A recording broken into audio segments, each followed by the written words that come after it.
আসলে যারা পার্লামেন্টে যায় তারা সব মূর্খ লোক। দেখলেন না, একটা মেয়ে 4 পর্যন্ত পড়া, 4 পর্যন্ত পড়া। আমি কারো বিরুদ্ধে কথা বলছি না, আমরা তো সোশ্যাল মিডিয়া দেখি। জি শপথ নেওয়ার সময় তার হেডিংটা ঠিকভাবে পড়তে পারছে না। যে সোশ্যাল মিডিয়ায় সারা বাংলার মানুষ দেখছে। এইভাবে শুধু টিএমসি বলে নয়, যে সব দলে এইরকম মূর্খ লোক ভরা আছে। এই মূর্খ কিছু এমএলএরা সেই জায়গায় গিয়ে এত উল্টোপাল্টা কথা বলে যা সহ্য করা মুশকিল। যেমনি একজন বিজেপির মূর্খ এমএলএ বলেছে, যে জাহেল মূর্খ এমএলএ বলেছে যে মোবাইলের মাধ্যমে অ্যাপসের মাধ্যমে আজান হবে, অ্যাপসের মাধ্যমে আজান হবে। তো 3 মিনিটের আজান যদি অ্যাপসের মাধ্যমে হয়, তাহলে অ্যাপসের মাধ্যমে তোমার পুজো হবে না? তোমার মন্ত্রটা যদি না জানো আমার কাছে শিখে নাও, তোমার বউকে শিখিয়ে দিও। ওং ব্রহ্মা দেব চং ব্রহ্মায় তো চং জগোধীতাই কৃষ্ণাই গোবিন্দাই নম নমং পাপহং পাপত্তাপম সম্ভাব ত্রাহিমাম পুণ্ডরীকাক্ষ সর্ববাপ হর হরি নম নম। এটা যদি অ্যাপসের মাধ্যমে তোমার বউ পুজো করে হবে? আরে মূর্খ, হবে? হবে না।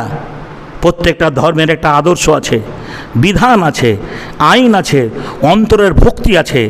তোমার বউ যখন মন্দিরে অন্তরের ভক্তি, অন্তরস্থল থেকে ভগবান ঈশ্বরকে ডাকবে, তখন তার মনের দিক থেকে তৃপ্তি পাবে। অনুরূপ একটা মুসলমানদের, যেখানে ইসলামের সৃষ্টি থেকে নিয়েই আজানের ধ্বনি আওয়াজ হয়েছে, এই আজান যদি আজ হঠাৎ বন্ধ হয়ে যায়, বলুন অ্যাপসের মাধ্যমে আজান দিলে পরে কি মনের দিক থেকে সে শান্তি পাবে? পাবে না।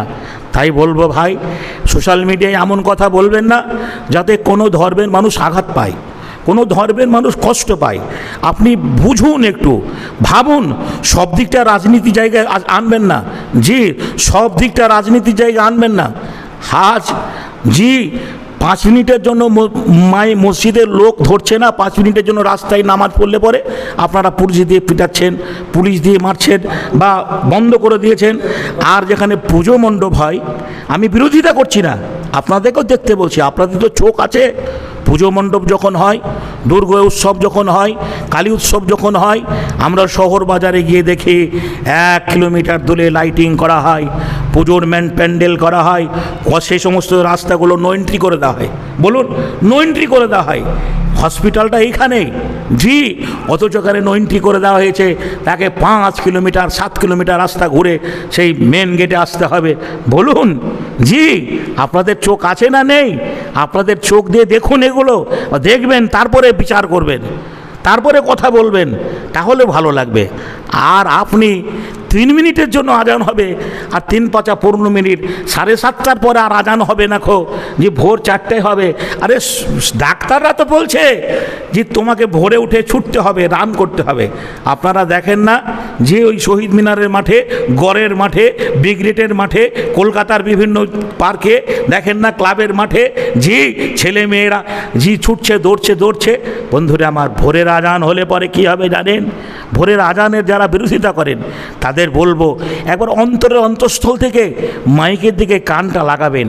জি আজানটাতে কি বলতে চাইছে, এটা তো আরবি শব্দ, তার বাংলা শব্দটা যদি আপনারা বুঝতেন তাহলে আজানের বিরোধিতা করতেন না, আজানের বিরোধিতা করতেন না। হাইয়া আলা সলা, এটা তোমার মঙ্গল আছে, এটা তোমার ভালাই রয়েছে। এটা অমুসলমান, আমরা এর আগে দেখেছি আজান বন্ধ হয়েছিল, আবার বলেছে ভাই আপনাদের মসজিদে আজান না হলে আমাদের অসুবিধা হয়। অনেক ব্যবসায়ীরা বলে যে আজান হলে পরে আমি গিয়ে ট্রেনটা ধরতে পারি, আজান হলে পরে আমি গিয়ে ট্রেনটা ধরতে পারি, আমি ফার্স্ট ট্রেনটা আমার ওঠে, আজানটাই হলো অ্যালার্ম। অনেক অমুসলমানদের কাছ থেকে শুনেছি। আজকে গরু হত্যার কথা বলছেন, আমি সোশ্যাল মিডিয়ায় দেখছিলাম একটা মহিলা তার 2 এঁড়ে বাছুর পালন করেছে, এঁড়ে বাছুর। এখন তো ভাই ট্রাক্টরের যুগ, এখন তো কলকারখানার যুগ, এখন তো মাঠের চাষটাও লাঙল দিয়ে হয় না, যে মাঠের চাষটাও লাঙল দিয়ে হয় না, ট্রাক্টর দিয়ে হয়। জি আর গরু লাগে না। মেয়েটা কিসের জন্য এঁড়া বাছুর পুষেছে? এঁড়া বাছুর তো দুধ দেয় না, এঁড়া বাছুরটা দুধ দেয় না, তাহলে পুষেছে কিসের জন্য? সাংবাদিকরা ওকে জিজ্ঞাসা করছে, বলছে আমার 2 মেয়ে আছে, একটা মাধ্যমিক দিয়েছে আর একটা পড়াশোনা করছে, আমার মেয়ে 2 বড় হবে, এঁড়ে 2 কুরবানির বাজারে বিক্রি করব, মুসলমানদের কাছ থেকে চড়া দাম পাবো, নিয়ে মেয়েদের কানের গড়াবো, হাতের গড়াবো, গলার গড়াবো, বিয়ে দেব। তাহলে একটা অমুসলমানের তারও স্বপ্ন যে কুরবানি এলে পরে আমার এই বলদ গরুটা বিক্রি করব, আমার এই এঁড়ে বাছুরটা বিক্রি করব, এই বৃদ্ধ গাইটা আর দুধ দেয় না, গোহালে রেখে লাভ নেই, আমি কুরবানিতে দাম পাবো। জি, এটা অনেক অমুসলমানরাও জি কী বলছেন করেছেন। আমি মুসলমান ভাইদের বলবো, 5টা বছর আপনাদের পায়ে ধরে বলবো, গরুর মাংস একবারে টোটালে বন্ধ করে দিন, ইমান নষ্ট হবে না। গরুর মাংস বন্ধ করলে আপনার ইমান নষ্ট হবে না, কোথাও লেখা নেই। মুসলমান ভাইদের জোরহাত করে বলবো, জি আপনি 5টা বছর গরুর মাংস বন্ধ করে দিন, খাওয়া বন্ধ করে দিন। আরে ডাক্তারের কাছে গেলে তো আগেই বলে যে গরুর মাংস খেতে পাবেন না, একটু কম খাবেন। তাহলে গরুর মাংস আপনি বন্ধ করলে আপনার শরীর ঠিক থাকবে, দ্বিতীয়ত আপনাকে ডাক্তারের কাছে পয়সা লাগবে না, তৃতীয়ত হচ্ছে কি হবে জানেন, আজকে খাসির মাংস 800 টাকা, 800 টাকা, গরুর মাংস বন্ধ হয়ে গেলে সেটা 1600 টাকা হবে। কত বললাম? 1600 টাকা হবে। আজকে 150 টাকা একটা পোলট্রি মুরগি পাওয়া যায়, সেদিন কিনতে হবে গরুর মাংস বন্ধ হয়ে গেলে। আরে সব ধর্মের মানুষ, বেশিরভাগই মুসলমানরা মাংস বেশি খায়, জি সেদিন পোলট্রির মাংস 300 টাকা কিলো হবে। এতে হবে কি জানেন, জি ওরা একেবারে নিরামিষ ভোগী হয়ে যাবে, নিরামিষ ভোগী হয়ে যাবে।